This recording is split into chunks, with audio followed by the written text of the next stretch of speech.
1/4 kilo வந்து கனவா மீன் எடுத்துக்கோங்க. 2 ஸ்பூன் வந்து மிளகாய் தூள் சேர்த்துக்கோங்க. அப்புறம் 1 டீஸ்பூன் அளவு கார்ன்ஃப்ளவர் மாவு சேர்த்துக்கோங்க. அப்புறம் 2 ஸ்பூன் அளவு மைதா மாவு அதையும் சேர்த்துக்கோங்க. இப்போ ஒரு 1/2 டீஸ்பூன் வந்து மிளகுத்தூள் சேர்த்துக்கோங்க. 1 டீஸ்பூன் வந்து உப்பு சேர்த்துக்கோங்க. இப்போ இது எல்லாத்தையும் வந்து நல்லா மிக்ஸ் பண்ணிடுங்க. இப்போ கனவா மீன் வந்து மிக்ஸ் பண்ணது ரெடி ஆயிடுச்சு. இப்போ வந்து ஒவ்வொரு பீசஸாக வந்து நம்ம எண்ணெயில் போட்டு பொரிச்சு எடுத்துடலாம். ரொம்ப நேரம் வந்து குக் பண்ணக்கூடாது. மினிமம் வந்து 2 நிமிஷம் குக் பண்ணால் போதும். இல்லாட்டினா ரப்பர் மாதிரி ஆயிரும்.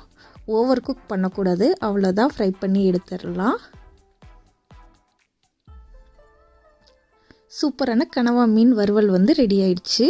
இப்போ இதே மாதிரி மிச்சம் இருக்கிற கனவா மீனையும் போட்டு வறுத்துருங்க. அவ்வளவுதான்.